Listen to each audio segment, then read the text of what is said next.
सच्चोट ओ परिश्रमी कृषकर गप गाँ जानापुरे थिले माधव नामक जने कृषक। से आजि पर्यंत तांकर सच्चोटता ओ परिश्रम पाई परिचित। माधवंको जीवनरे केतेबेले सहजता थिला नाही, किंतु तांको धैर्य ओ लगन तांको आजि गाँर लोकमानंको पाखरे एक दृष्टांतरे परिणत करिछि।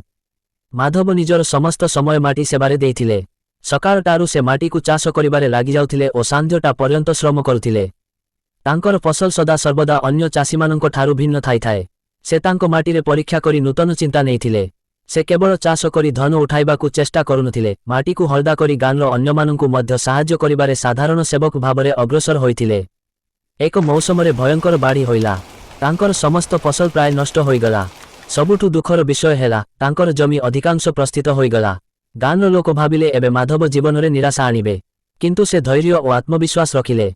अन्यमानंकू इंस्पायर करी समस्तंको साहाय्यरे से आउथरे माटी को सुधारी ताहारे चाष कले। एक वर्ष परे तांकर फसल सफल हेला एवं गाँर अन्य चाषी माने माधवंको उदाहरण को अनुसरित करिबाकू शुरू कले। तांकर एही जीवन गाँर समस्तंको पाई एक प्रेरणा होई रहिला। माधवंको गप आमकू एहा शिखाए जे सच्चोट परिश्रम और धैर्य सर्वदा आमकू जीवनरे सफलता दिए।